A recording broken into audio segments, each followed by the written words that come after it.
Olá, sejam bem-vindos a mais um No Princípio Era a Bola, o podcast da Tribuna Express em que descomplicamos o futebol.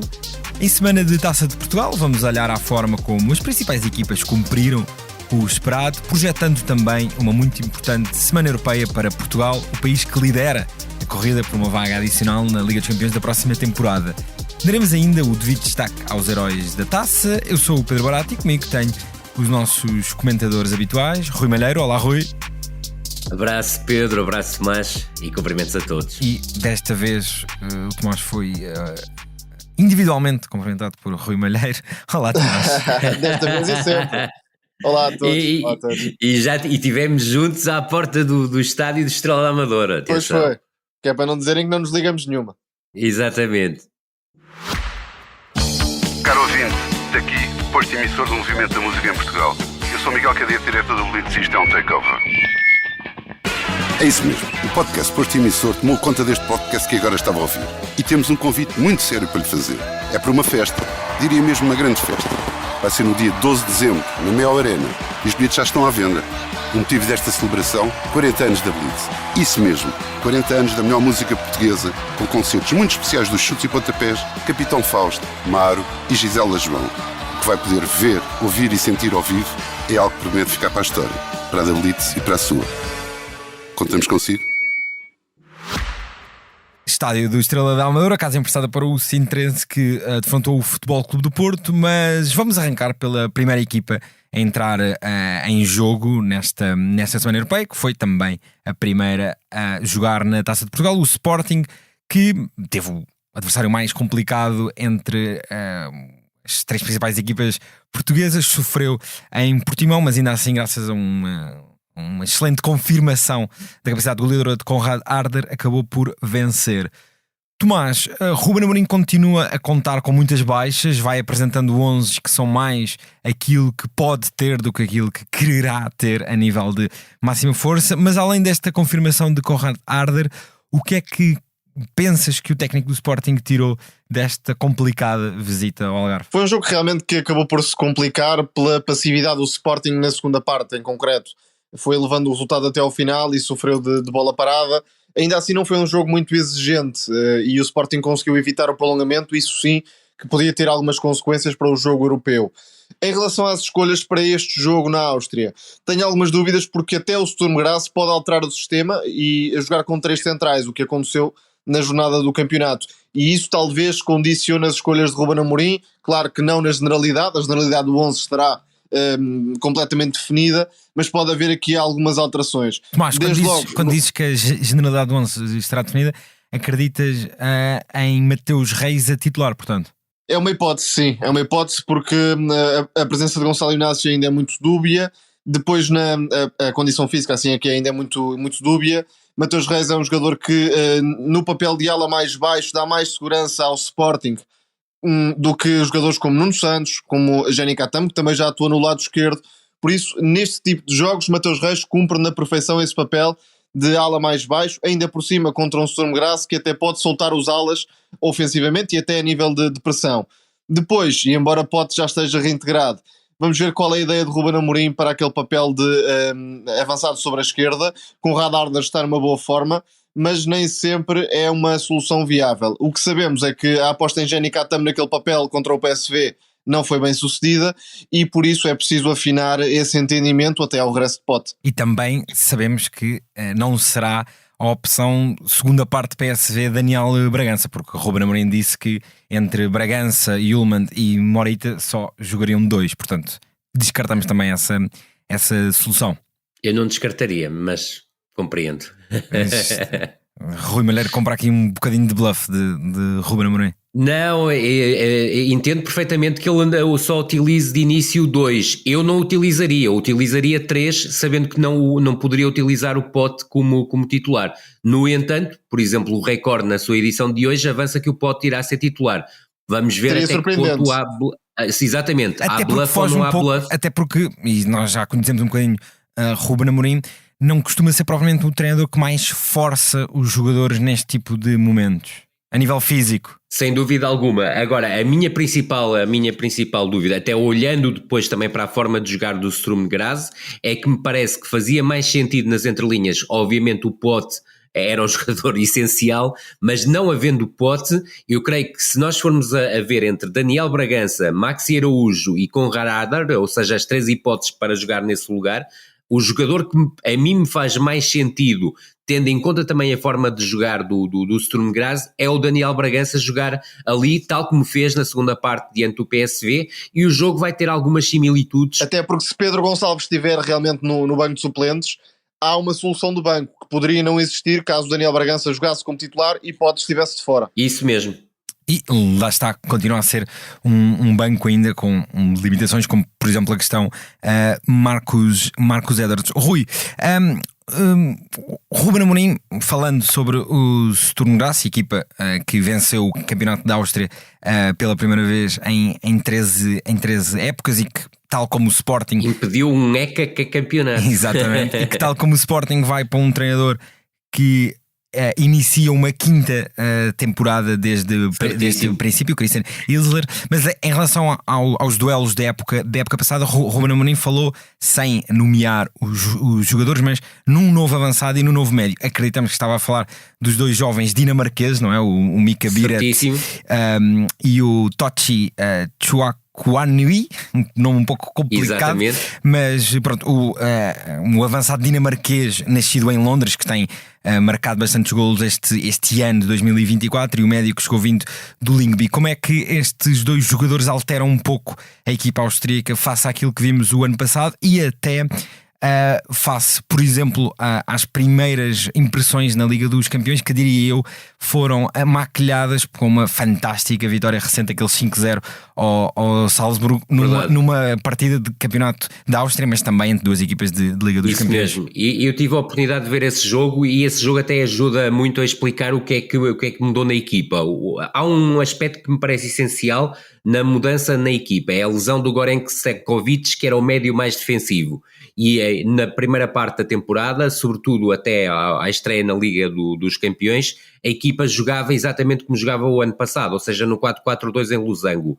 Aquilo que aconteceu, houve uma mudança do ponto de vista estrutural. A equipa hoje em dia, em momento defensivo, defende praticamente num 4-4-1-1, isto juntando o Kiteishvili ao Shkuani, que é claramente tem características muito mais defensivas do que o Kiteishvili na zona central do meio campo. O Yalkoye, que é o médio direito, se quisermos, joga... É um excelente jogador. Exatamente. E é um ótimo jogador, sobretudo tem uma capacidade para esticar com bola que foge um bocadinho à linha dos médios anteriores que podem jogar até, porque continuam no plantel, que é o Horvat, que era o Erlander. E depois o médio esquerdo normalmente tem sido o Boving, e o Boving, tal como o Ruben Amorim disse muito bem na conferência de imprensa de ontem, é um jogador muito forte na segunda bola, mas não só, é também um jogador com capacidade de passe e chegada à zona de finalização. Pode ser o Pedro Gonçalves desta equipa do Sturm Graz, caso a equipa jogue no tal sistema de 3 centrais, mais na tentativa de espelhar o Sporting. Exatamente. E Ruben Amorim tem-se... Desculpa interromper, falaste aí de vários nomes que têm todos um denominador comum, que é também bastante do agrado deste Sporting de Ruben Amorim, que é uma fortíssima presença nórdica. Boving, Biret, 2 dinamarqueses, portanto há também aqui esse mercado muito presente na equipa austríaca.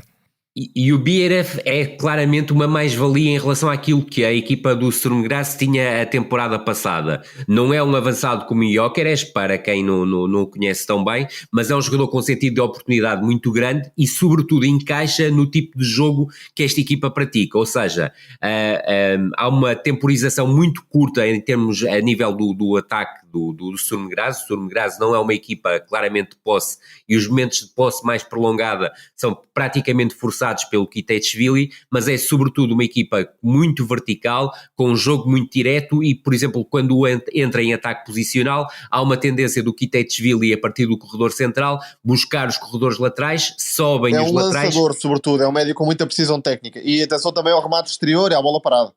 E não é por acaso que o Ruben Amorim disse que era o jogador que mais gostava na equipa do Sturm Graz, e viu-o, por exemplo, a encaixar na equipa do Sporting, provavelmente numa função mais entre linhas, não sei se concordas, mas acho que seria um jogador não interessante. É um organizador propriamente. Exatamente. Já que estamos a falar do Otar Kitashvili, e para abrir o apetite para o jogo, temos hoje na tribuna uma entrevista com o médio da Geórgia. Verdade, excelente, que eu já tive a oportunidade de ler, parabéns Pedro, e pelo sentido de oportunidade também. Em relação à questão dos três centrais, eu creio que por acaso, eu não sei se viste o Sturm Graz Grazer, Tomás. O derby, sim. Aquilo que me pareceu e surpreendeu-me um bocado foi a presença do Geijerhofer a jogar mais como lateral. O Geijerhofer não tem muito esse perfil, ele é claramente defesa central. Aquilo que me parece... Daí que pode haver alguma tentativa de lançar o jogo com o Sporting, ou não, pode ser apenas um efeito de distração. Eu creio que é um bocadinho mais isso, até porque me parece, se for para utilizar uma linha de 3 defesas centrais, ele utilizaria muito mais o Ayew pelo centro-direita, e atenção ao Ayew, que também é uma novidade em relação ao ano passado, porque não era uma presença habitual na equipa.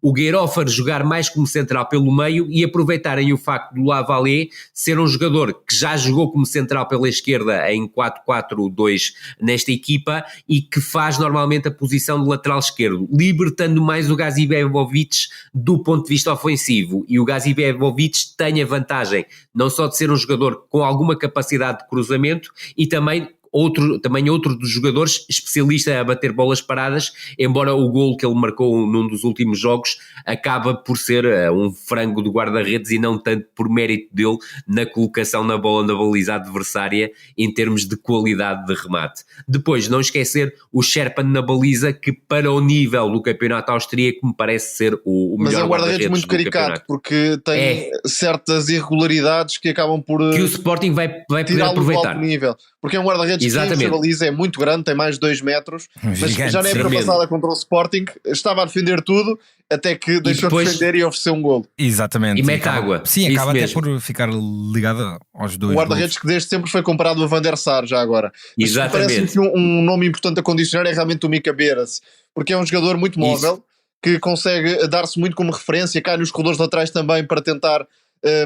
depois de ligar com os médios, e tem muito poder de finalização. Portanto, se o Sporting conseguir retirá-lo do jogo, terá um controle grande da partida, penso eu. E, enfim, a nível pontual para o Sporting seria muito, muito, muito importante vencer na Áustria, somar 7 pontos, até porque a seguir tem City e Arsenal, portanto ficar aqui com 7 pontos daria um conforto. Fica com muita margem de erro. Exato, fica com uma margem para tudo o que somar frente a City e Arsenal seja um bónus, digamos assim. Eu não quero considerar o Sporting favorito numa partida que ainda por cima é jogada fora, ainda que seja em Klagenfurt, não em Graz por problemas com o relevado, mas eu creio que o Sporting tem todas as condições para explorar os pontos mais débeis da equipa do Sturm Graz. Eu já falei de um ponto forte, que é a capacidade que a equipa tem em verticalizar o jogo e chegar em poucos toques à zona de finalização. O Tomás reforçou, e muito bem, com a capacidade de finalização do Bieref nesse tipo de situação. Eles chamam-lhe Mika, curiosamente, não Bieref.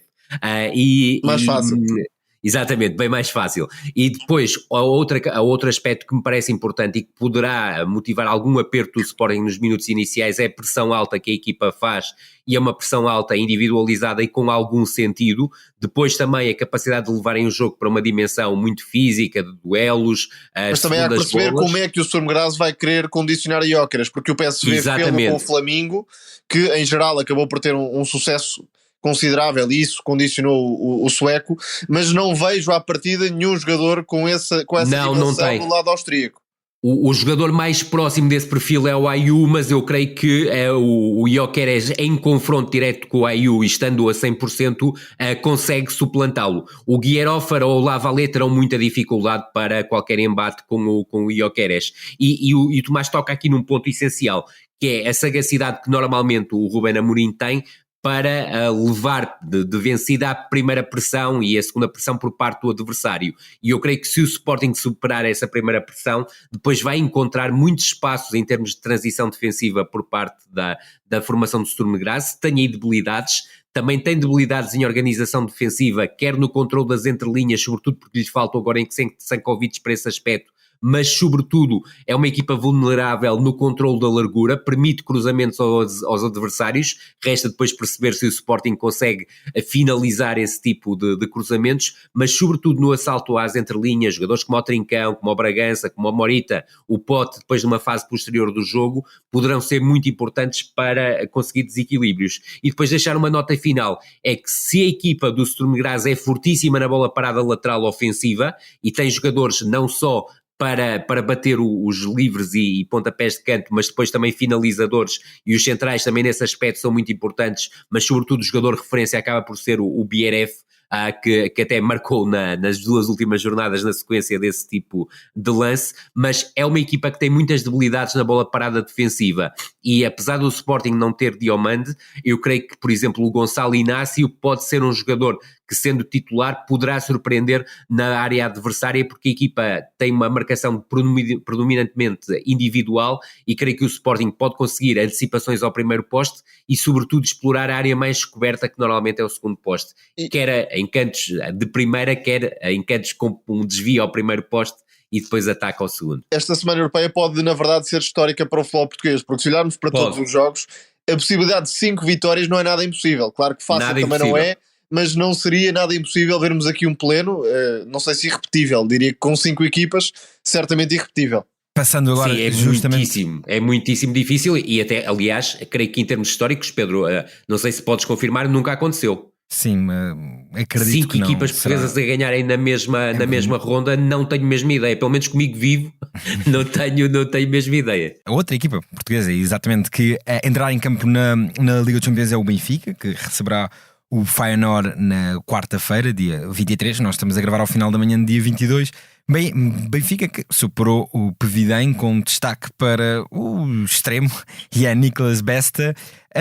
Tomás, olhando meramente aos lances dos golos, foi uma noite que terá dado alguma profundidade de plantel Bruno Lage, confirmando que de facto este conjunto, este elenco do Benfica dá para muita coisa, com o Bis de Besta, com o Artur Cabral também a mostrar-se, até mesmo a assistência de Isaac Caboré, que tinha tido um começo na luz, digamos assim, falso. Portanto, no geral, uma boa noite para a equipa de Bruno Lage, que se mantém 100% vitorioso. Sim, sem grandes sobressaltos, também sem fazer uma grande exibição, mas ganhando algumas soluções, desde logo a possibilidade de Besta funcionar muitas vezes como este extremo esquerdo, mais vertical, mais à procura do espaço, mais à procura da baliza também, porque tem um remate realmente muito destacado, e foi a grande figura deste encontro. Depois tivemos também alguns detalhes de Caboré, que não é um lateral para participar ativamente na construção, na associação, mas quando é servido em profundidade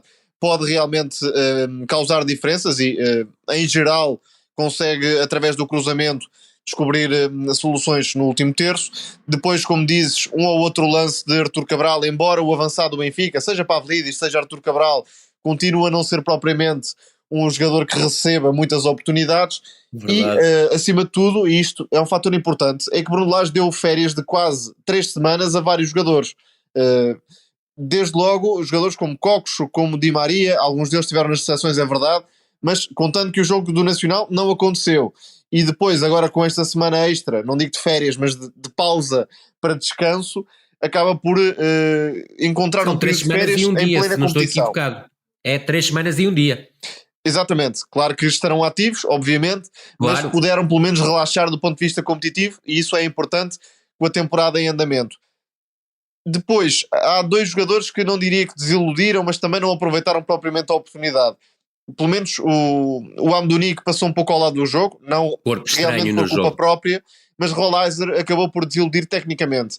Um jogador que teve várias oportunidades de participar da partida, na meia direita, aliás, à procura do pé esquerdo, e esteve desastrado tecnicamente num jogo que podia ser interessante para ganhar algum balanço, não para ser titular, mas para se posicionar como uma alternativa muito viável para Bruno Lage, que deve voltar, claro, ao 11 mais forte para jogar com o Feyenoord. Rui, o Tomás já aponta aqui o rumo do Feyenoord, do vice-campeão da Eredivisie, que, como sabemos, perdeu a Arne Slot para o Liverpool. Está sem um amor antigo do Benfica, diria eu, o Santiago Jiménez, o ponta de lança mexicano, continua com alguns protagonistas do passado recente, desde logo Igor Paixão, ganhou um médio que nós já destacámos aqui esta época, o Wang Imbeom, que saiu do outro Sem adversário dúvida. do Benfica, o Estrela Vermelha. Espero que ninguém se engane. Mas o Brian Priska, o técnico dinamarquês que substitui a Slot, tem tido alguns altos e baixos na época. Está já, creio que são 11 pontos do PSV. Também aqui há muito mérito da equipa de Eindhoven. O PSV tem mais um jogo. Sim, e aqui também há muito mérito da equipa de Eindhoven, que está a fazer uma época absolutamente... Repetição da temporada passada. Exatamente, uma época absolutamente extraordinária, mas a Priska teve logo algumas dúvidas desde o início. Recordamos, por exemplo, a pré-época com aquela goleada sofrida justamente contra o Benfica, mas 5-0 na Luz. Exatamente. E depois 3-1 diante do Mónaco. Mas nas últimas semanas e até o triunfo em Girona deram alguma margem para o técnico. Que Feyenoord é este que se apresenta no Estádio da Luz? Ele queria que fosse um Feyenoord diferente, ou seja, Exato, ele começa logo a mudar a estrutura para 3-4-3. Exatamente. Como jogava no Sparta de Praga, que continua a jogar assim. Exatamente, e como também já tinha feito no Midtjylland, onde também foi campeão. Portanto, estamos a falar de alguém que foi campeão nos dois países, ou seja, na República Checa, a Chequia, atualmente, e na Dinamarca.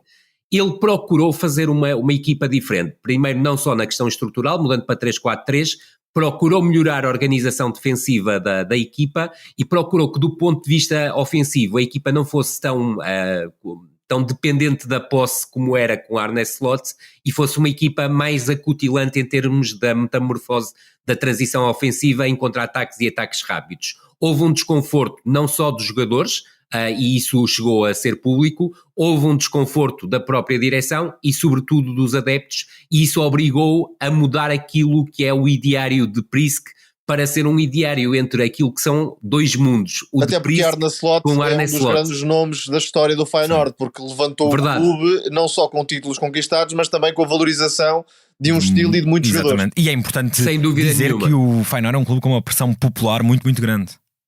Muito grande, aliás, é o clube do povo na Holanda, para quem não sabe, agora Países Baixos, eu prefiro continuar a dizer Holanda. Agora, aquilo que aconteceu nos últimos jogos, vemos uma equipa com mais capacidade de ter posse, até porque os médios assim convidam, ou seja, o Wang e o Timber são médios que ajudam a equipa a ter mais posse, sobretudo o Wang, mas também o Timber em alguns momentos, apesar de ser um jogador também mais capaz de esticar, mas a verdade é que ele transformou, recuperou a estrutura em 4-3-3, mas depois do ponto de vista ofensivo opta por um 3-2-5, que tem uma curiosidade, é que na zona central do terreno faz praticamente um quadrado. Um quadrado tem o Wang e o Timber mais baixos, ainda com liberdade para depois subirem. O Timber é o herdeiro de Coxo, no fundo, nesta equipa. Exatamente. Participa a construir e depois tem capacidade sem dúvida de nenhuma, com chegada às zonas de finalização, sem dúvida, e que também é importante na condução. Timber, que é irmão do outro Timber do Arsenal.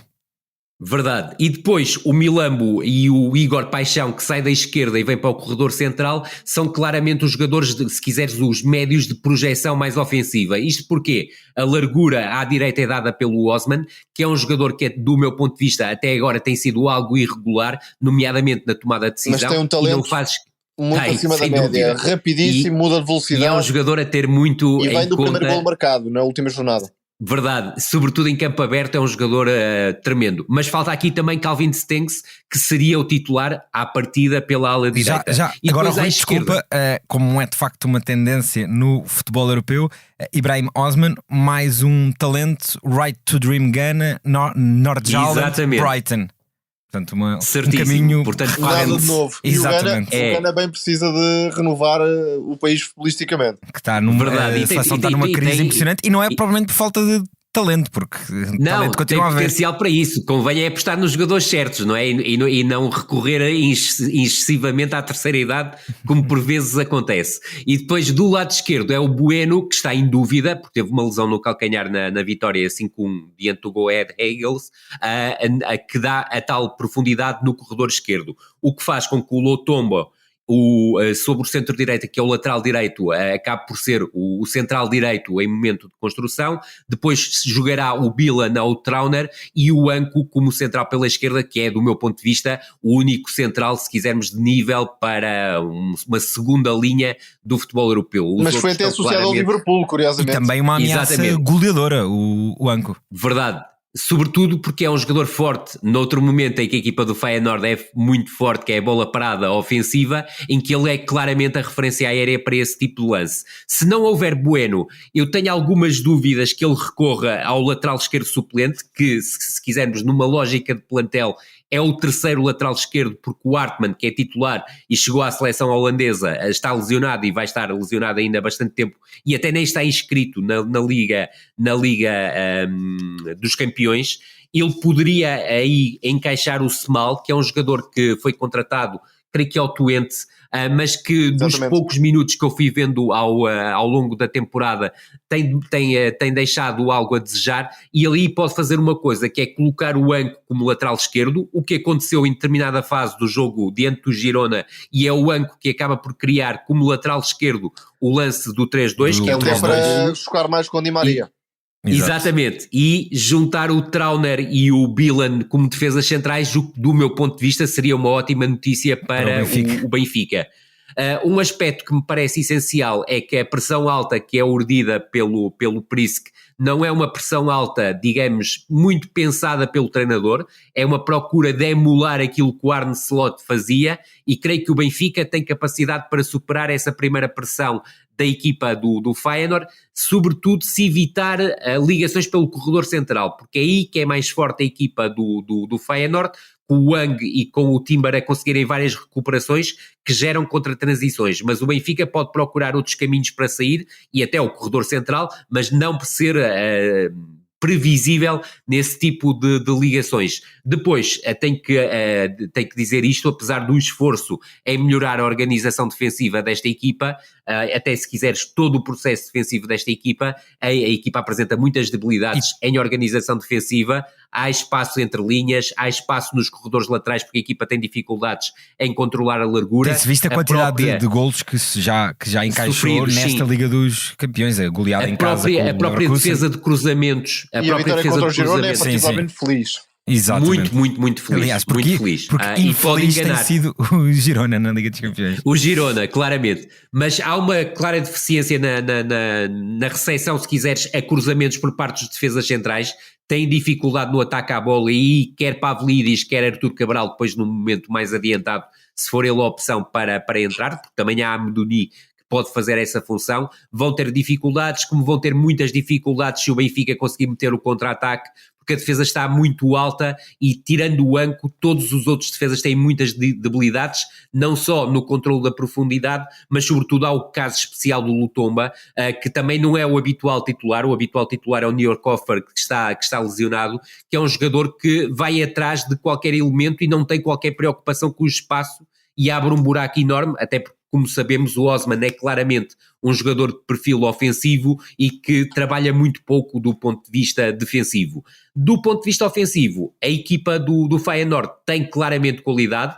Do meu ponto de vista, podia fazer mais do que faz, independentemente de estar a marcar muitos golos. A preocupação de Brunel será garantidamente travar o jogo por Wang e Timber. E exatamente, a partir daí o Benfica terá sempre um controlo grande dos acontecimentos, sobre os jogo. Ficariam sem jogo.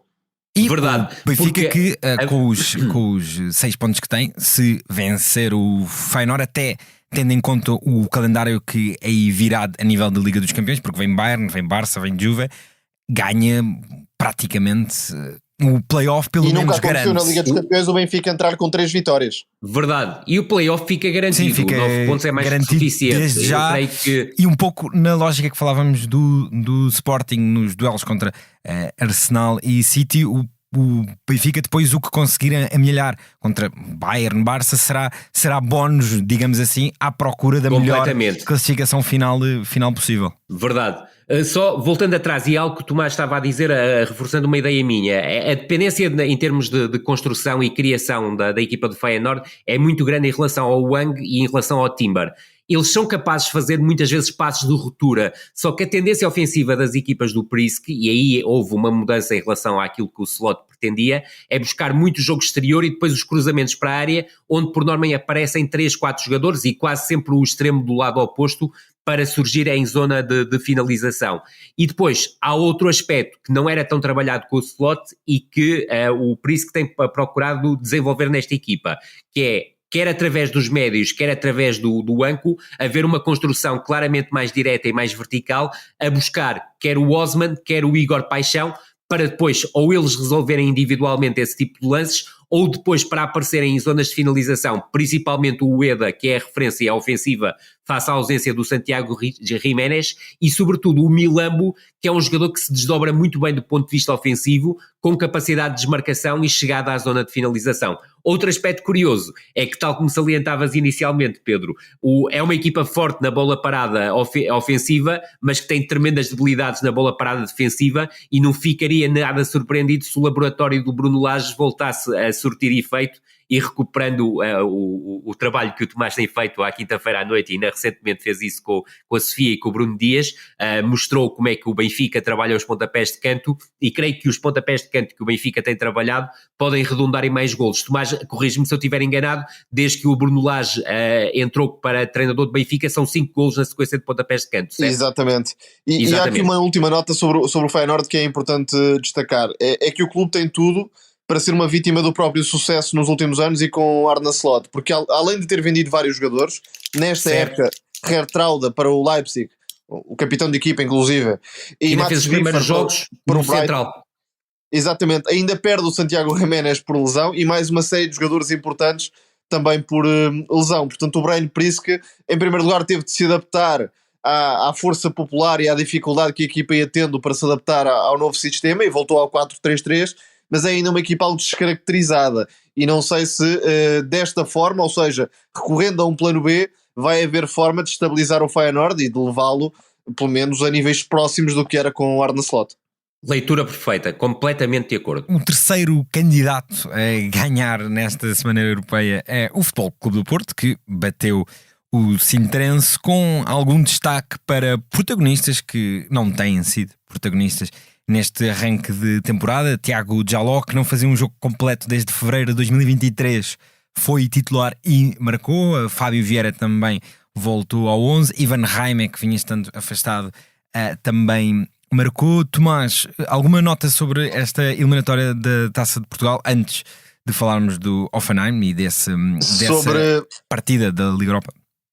Sobre esse jogo, é pena que o jogo tenha sido em casa emprestada, porque estava muita gente, foi uma tarde bonita nesse sentido. O outro, enfim, não vale a pena acrescentar muito mais. Sobre um jogo propriamente dito, há duas boas notícias para Vítor Bruno e uma notícia assim. As notícias boas são, obviamente, a disponibilidade física de Tiago Jaló, e digo desta forma porque, estando disponível fisicamente, é claramente um central com potencial titular nesta equipa do Porto. E havia legítimas dúvidas sobre se poderia de facto jogar, e continua a havê-las, porque de facto é um jogador que há mais de 1 ano e meio que não tem uma sequência de jogos. Muito sensível do ponto de vista físico, e aí é trabalho do Porto, de Vítor Bruno e do próprio jogador, encontrar alguma estabilidade, porque estando disponível realmente em termos de segurança com bola, capacidade de antecipação, capacidade nos duelos, velocidade também, onde sempre se destacou, é um jogador que acrescenta, e além disso, indiretamente, pode beneficiar Neuen Pérez, porque passa o argentino para o lado direito.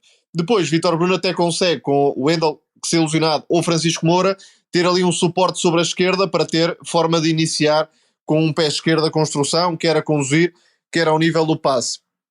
A outra boa notícia é o regresso de Ivan Raime, que em espaços curtos, na forma como combina, no último passe e a finalizar, onde também se tem destacado e marcou um belíssimo golo, é uma mais-valia neste plantel. E isto leva-nos ao outro ponto, aqui menos positivo diria, que é a instabilidade de Fábio Vieira. Parece que o jogador duvida muito do próprio corpo, e quando assim fica difícil ter um rendimento interessante, está muito longe fisicamente do ideal. Não sei se vai recuperar em tempo útil, digamos, essa condição física, porque também está ali um jogador que, futebolisticamente falando, não seria um titular óbvio. Sim, seria um titular óbvio do Porto, mas assim transmite mais dúvidas. E, bom, notou-se mesmo, e nós os dois tivemos lá, que ele está mesmo desconfiado do próprio corpo. Isso parece muitas vezes mais psicológico do que físico, e creio que terá que ser uma barreira que o Fábio terá que suplantar, porque o Fábio tem condições técnicas e táticas absolutamente extraordinárias, e creio que poderia ser, e ainda poderá vir a ser, um dos protagonistas do campeonato. Aquilo que vimos claramente na Amadora foi um jogador que teve pormenores deliciosos, como é habitual, mas que se sentiu várias vezes desconfortável, ao mínimo toque acusava-o claramente. E mesmo a própria saída foi uma saída frustrada. Sim, porque queria ter 2 anos, muito mais. São 2 temporadas seguidas. Isso mesmo. Muitas dúvidas, muita Ilusões. Falta de continuidade para alguém que. Continuidade em termos de jogo. Para alguém que desde muito novo está habituado a ser protagonista. Portanto, isto é uma situação nova para ele. Este ciclo outubro-novembro vai ser muito importante para o Fábio Vieira, não para uma afirmação imediata, se quisermos, como titular do Futebol Clube do Porto, e eu tenho imensa curiosidade em ver o melhor Fábio Vieira juntamente com o melhor Alan de Varela e com o melhor Nico Gonzalez. Acho que é um meio campo tremendo. Agora, aquilo que me parece é que este mês, porque há muita competição, nós praticamente não vamos ter espaço para respirar competitivamente e estar a comentar, porque são jogos atrás de jogos. Entrando a Taça da Liga para a semana. Exatamente, é muito importante para o Fábio Vieira acumular minutos e libertar-se, que eu creio que o principal problema dele neste momento é claramente psicológico e não tão físico. Portanto, é a dúvida que ele tem, o medo de se voltar a lesionar, porque as qualidades estão todas lá, mas concordo obviamente com o Tomás. Foi um jogo que serviu claramente para a afirmação do Tiago Djaló, independentemente podemos dizer que o Futebol Clube do Porto defrontou uma equipa da quarta liga do Campeonato de Portugal, e as coisas seriam mais facilitadas, mas nós vimos pormenores no Tiago Djaló, quer a nível da deslocação, quer a nível do controle da profundidade, até com quer a nível da construção e da condução. Exatamente, que vão muito ao encontro daquilo que Tiago Djaló sempre foi. Portanto, isto me parece-me a grande notícia para o Futebol Clube do Porto, porque Neuan Pérez, Tiago Djaló parece uma dupla perfeita. O Tomás acrescentou aí muito bem que nas saídas a 3 o Futebol Clube do Porto pode ter o jogador canhoto com o Francisco Moura mais baixo, havendo sempre Galeno a dar largura no corredor esquerdo, e claro, destacar a exibição do Ivan Jaime, porque me pareceu que o Ivan Jaime está a jogar, ou seja, jogou de início na posição onde pode fazer mais a diferença, e sobretudo em jogos contra equipas de uma dimensão mais baixa, se quisermos, não há qualquer problema do Futebol Clube do Porto ter o Nico Gonzalez ou o Alan Varela em zonas mais baixas e ter, por exemplo, o Ivan Jaime numa zona mais alta, sobretudo naquele espaço entre o centro e esquerda, que é onde ele consegue desequilibrar mais. Uma nota final para o Gonçalo Borges. O Gonçalo Borges entrou muito bem no jogo, entrou a pensar claramente no coletivo, mas ficou deslumbrado com a assistência que fez para o golo do Galeno, que é um golo absolutamente brilhante, e voltou a abusar de iniciativas individuais inconsequentes. Ele precisa de uma vez por todas de perceber que para jogar no Futebol Clube do Porto tem que jogar de forma coletiva e não pensar no ego e em fazer mais uma finta e mais um drible, porque não é isso que os adeptos do Futebol Clube do Porto querem. Os jogadores do Futebol Clube do Porto querem é que ele seja eficiente e efetivo nas ações que protagoniza, como mostrou no início do jogo, e o melhor exemplo é o lance do primeiro golo. O Porto, que defrontará o Hoffenheim, o 7º da última Bundesliga, 14º da atual campanha do campeonato alemão, quebrou este fim de semana uma série de 5 jogos sem vencer, mas na Liga Europa é o Porto que está de facto numa situação bastante precária, digamos assim, só com um ponto, com alguma necessidade de ganhar.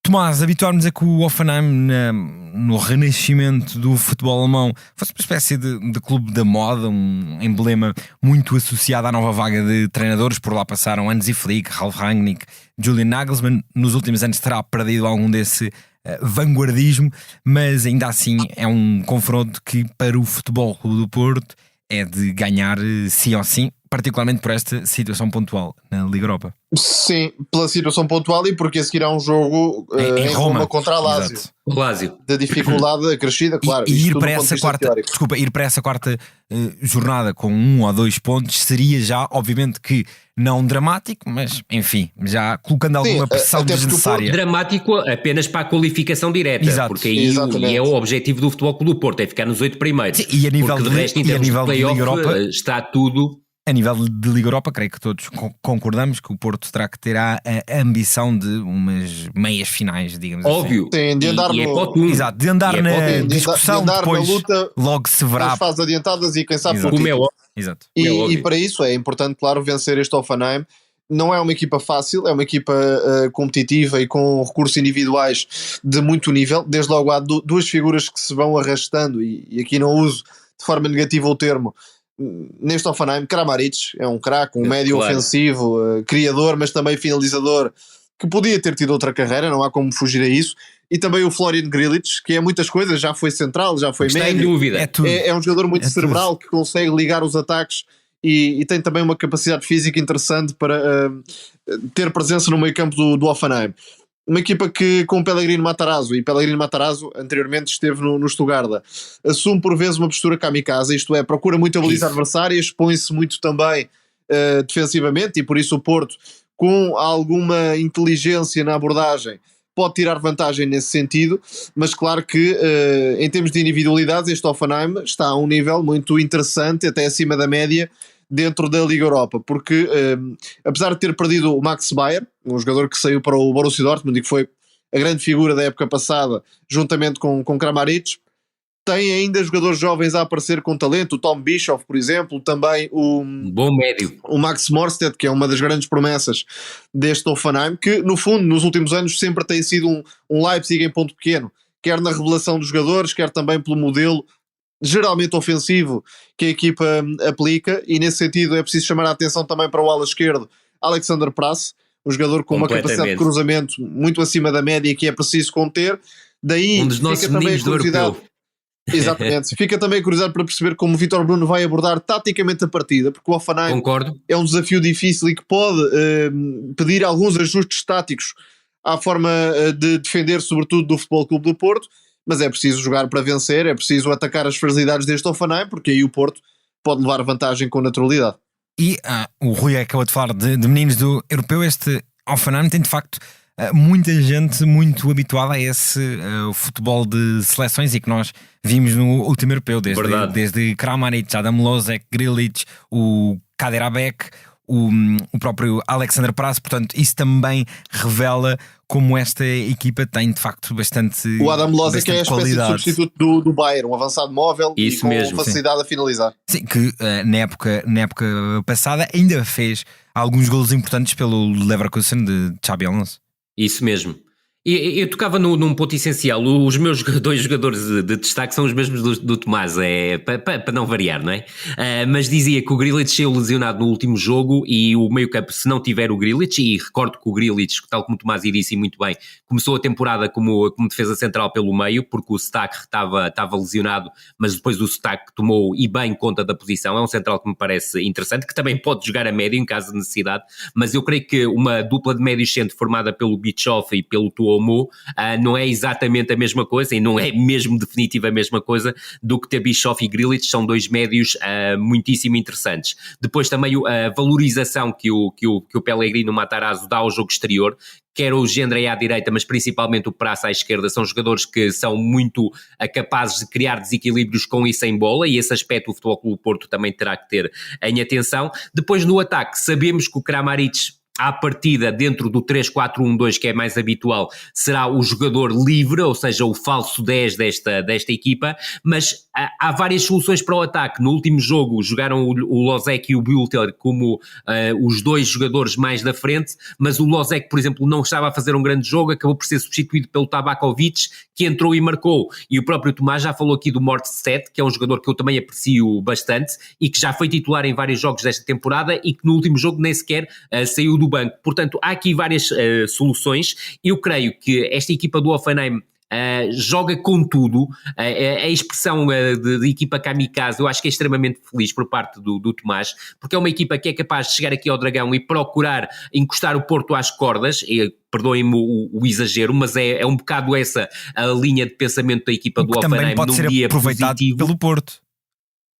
Exatamente, mas isso pode ser muito bem aproveitado pelo Futebol Clube do Porto, porque eu creio que o Futebol Clube do Porto vai ter muitos espaços para explorar, nomeadamente, a metamorfose da transição ofensiva em contra-ataque e ataque rápido, e o Futebol Clube do Porto é particularmente forte nesse aspecto. Creio que o Samu vai dar muito trabalho ao trio de centrais. Há dúvidas quanto à possibilidade do Nzoki recuperar ou não, ele falhou o último jogo, e creio também que pode haver aqui uma importância suplementar, quer do Galeno a partir da esquerda, quer do PP a partir da direita, e o Tomás tocou num ponto que me parece muito interessante, é que o 3-4-1-2 que a equipa do Hoffenheim tem vindo a utilizar, que pode depois saltar para 3-4-3, até para 3-5-2, porque há uma grande mutabilidade tática, e até já houve momentos em que o Pellegrino Matarazzo utilizou linhas de 4, e eu creio que vai haver aqui alguns problemas de encaixe, que vamos ver como é que o Vítor Bruno vai preparar. Eu acredito que o Vítor Bruno vai ter muito cuidado com esta questão do encaixe, na forma como vai pressionar a equipa do Hoffenheim, porque também pode conduzir a erros na ligação, principalmente entre a primeira e a segunda fase, e o Porto pode marcar golos também em contra-transições, que eu creio que é um aspecto que poderá ser diferenciador na partida diante do Hoffenheim.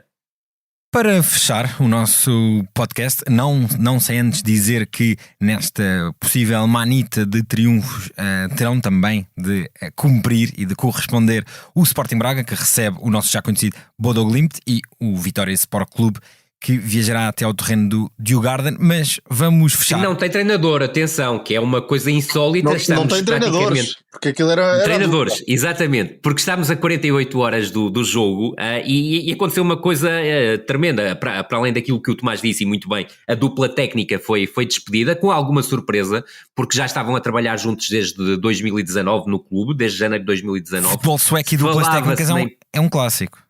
É um clássico. Falava-se que no final da temporada, apesar de terem mais um ano de contrato, iriam sair, mas ninguém estava à espera, até porque o Djurgården estava em segundo lugar e baixou para quarto na derrota no derby diante do Hammarby, que houvesse esta chicotada psicológica. E a curiosidade, que é a maior curiosidade em relação à noite de ontem, é que Pelle Olsen, que é um veterano de 61 anos, eu estou a chamar veterano alguém de 61 anos, já não me falta muito tempo para lá chegar, e que é o olheiro da equipa do Djurgården, foi convidado para ser o treinador interino da equipa e recusou. Portanto, vamos ver com que treinador é que irá apresentar, mas creio que, por exemplo, o Djurgården não vai fugir muito do 4-2-3-1 habitual, pode fazer aqui uma alteração para 4-4-2. No último jogo, curiosamente, jogou com 3 centrais e foi um desastre total, mas creio que manterá mais ou menos o modelo de jogo que normalmente apresenta. É uma equipa com futebol também muito direto, e com problemas defensivos que o Vitória vai poder explorar, e creio que irá explorar e conseguir trazer para Portugal mais uma vitória e seguir neste percurso verdadeiramente imaculado e histórico em termos de competições europeias. Para fechar com a Taça de Portugal, na qual ainda há 7 equipas do Campeonato de Portugal, a quarta divisão nacional, o Tircena Sobrito, o Rebordo. Segunda divisão mais representada no sorteio. Exatamente, de amanhã, no creio. Sorteio de amanhã, que sorteará logo 2 eliminatórias de uma assentada, mas exatamente 7 equipas. Acho que não tem grande piada, sim, mas pronto. concordamos. Percebo.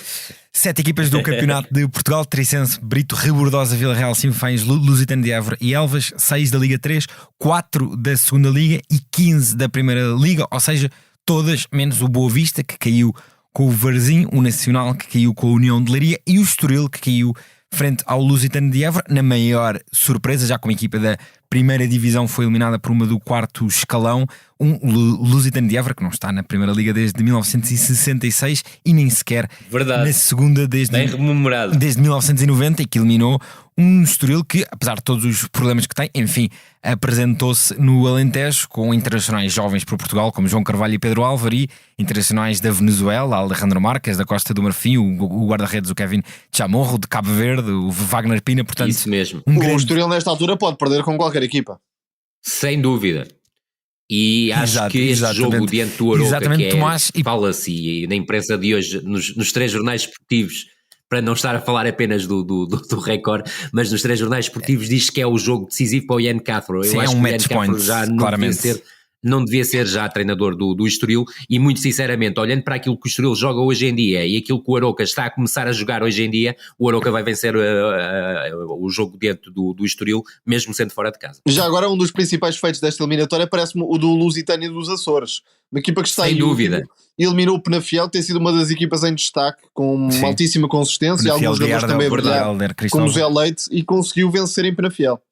Verdade, 3-2. A destacar, obviamente, o Lusitano de Évora, o Varzim Boa Vista. Eu tive a oportunidade de não vi em direto, mas vi ontem à noite. Um jogo com aroma, eu diria quase de primeira liga, não é? Completamente, e sobretudo para quem é de Vila de Conde e ter ali a oportunidade de ver o Varzim. E atenção que eu sou adepto do Rio Ave, que gosta do Varzim, que é uma coisa raríssima, mas a verdade é que houve ali o sentir daquelas noites de primeira divisão. Eu já não sou dos anos 60 e 70, mas principalmente dos anos 80, e depois das reaparições muito tenues do Varzim na final da década de 90 e já no 0-0. Creio que o Varzim venceu e venceu bem. O Boa Vista é uma equipa com limitações profundas. O Bachi até teve a ironia que só lhe falta começar a jogar rugby, mas é uma ironia que é perigosa estando no clube onde está, mas a verdade é que o Varzim, do meu ponto de vista, criou o suficiente para seguir em frente na eliminatória. Não tive a oportunidade de ver o outro jogo em que caiu a equipa da primeira divisão, mas sinceramente entre Leiria e Nacional, olhando para aquilo que é habitual no futebol português, a diferença entre as equipas não é uma surpresa. Não é uma surpresa. Eu nem sei se não tiraria o super, porque sabemos que o União de Leiria é uma das equipas mais endinheiradas do segundo escalão, e o Nacional é um dos plantéis mais pobres da Primeira Liga. Portanto, o Nacional perder em concordo Leiria... inteiramente com vocês, não é um tomba gigantes, bem pelo contrário, é um jogo equilibrado em que o fator acabou por tender para a equipa da casa. Do Cli, não tive a oportunidade de ver absolutamente nada do jogo, até creio que o jogo não foi transmitido pela televisão. Creio que acabou por ser também uma vitória justa do União de Leiria. Deixa-me só, como nota final em relação a isto, a abertura que tiveram o treinador de 1º de dezembro, nomeadamente num programa com o Tomás na V+, eu creio que foi interessantíssimo ouvirmos o João Nuno falar sobre a sua equipa do 1º de dezembro. E deu muita luta ao Braga, não deixa de ser elogiável. Exatamente, totalmente à vontade. Já agora com o regresso goleador de João Moutinho, que também a nível de futebol português também se saúda. Verdade. Vale a pena salientar esse aspecto e o trabalho que a equipa do 1º de dezembro deu à equipa do Sporting de Braga, mas também salientar a abertura que os treinadores do Pevidem, João Pedro, e o treinador do Sintrense, o Pedro de Oliveira, que tem um percurso sui generis, porque aos 28 anos chega ao Campeonato de Portugal vindo da 3ª Divisão Distrital de Lisboa e assumir patamar, mostraram, quer nas entrevistas que deram, eu por exemplo, por causa do jogo com o Sintrense, tive a oportunidade de falar com o Pedro de Oliveira, pareceu-me um treinador bastante interessante. Eu também conheço o percurso dele a nível do futebol distrital de Lisboa, é alguém que recolhe muitos elogios e visto como alguém com um excelente futuro nos sem dúvida nenhuma, e até dizer o seguinte, surpreendeu-me até o treino, o pré-treino, ou seja, o treino antes do jogo, o grau de trabalho já efetuado, quer a nível da preparação dos jogadores, mas até quem mais me chamou a atenção no treino pré-jogo foi claramente o treino de guarda-redes, muitíssimo evoluído para aquilo que se vê até a nível da Primeira Liga.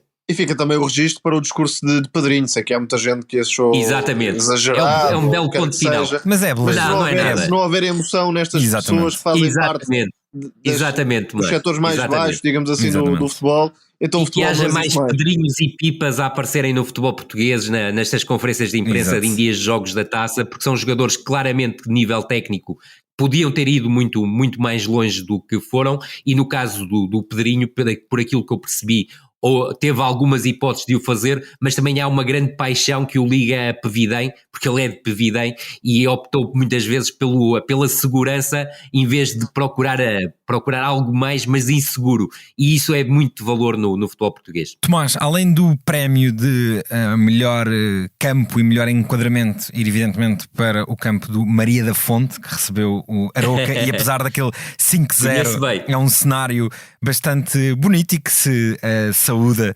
que possam haver jogos de Taça de Portugal em recintos assim. Tomás, eu só tenho dúvidas é que se houver um jogo televisionado claro, em Maria da Fonte Sporting, Benfica ao Porto, provavelmente não seria ali. Não confundir, exatamente, seja Exato. ali, o que é uma pena. Aliás, tal como o Tomás disse, Exato. seria o jogo do Sintrense. Mais uma vez, e isto é um problema que vamos sempre parar, é que infelizmente os próprios clubes pequenos muitas vezes preferem jogar em estádios maiores, é isso. E com isso ter mais bilheteira, ter mais receita televisiva. Porque enfim, sinceramente, pouco a fazer. Exato, é uma coisa dificilmente censurável, porque pouco a fazer. Se salva uma época com um jogo, é difícil também dizer que não é isso. É muito difícil mesmo.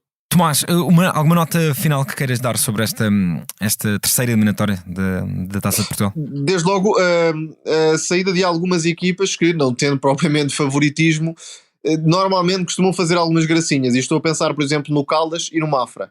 Duas equipas que costumam ter percursos bastante interessantes em contexto de Taça de Portugal e que caem precocemente. Aliás, o Mafra está com grandes dificuldades na segunda liga nesta temporada. Está um bocado a arriscar um bocadinho naquela aposta à Mafra, não é?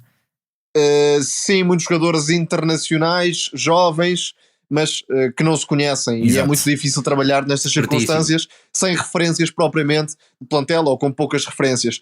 Nota também, para além do Lusitano de Évora, o Elvas, que dá aqui uma presença diferente em termos regionais à próxima eliminatória da Taça de Portugal.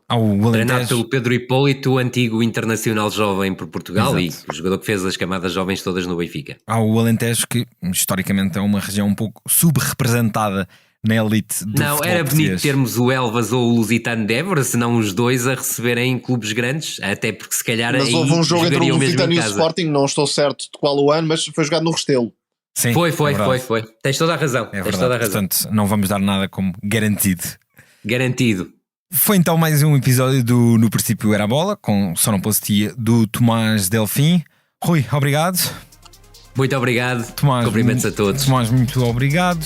Obrigado, Pedro. Um abraço. Esperemos que esta Semana Europeia traga então a desejada manita de triunfos. Nós voltamos para a semana. Obrigado por nos terem acompanhado.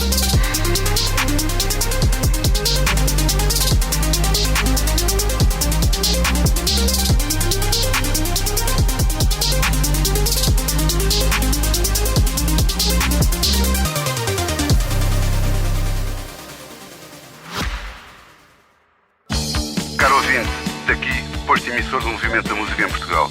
Eu sou Miguel Cadete, diretor do Boletim Isto é um Takeover. É isso mesmo. O podcast Posto Emissor tomou conta deste podcast que agora estava a ouvir. E temos um convite muito sério para lhe fazer. É para uma festa, diria mesmo uma grande festa. Vai ser no dia 12 de dezembro, na Mel Arena. E os bilhetes já estão à venda. O motivo desta celebração, 40 anos da Blitz. Isso mesmo, 40 anos da melhor música portuguesa, com concertos muito especiais dos Chutes e Pontapés, Capitão Fausto, Maro e Gisela João. O que vai poder ver, ouvir e sentir ao vivo é algo que promete ficar para a história, para a da Blitz e para a sua. Contamos consigo?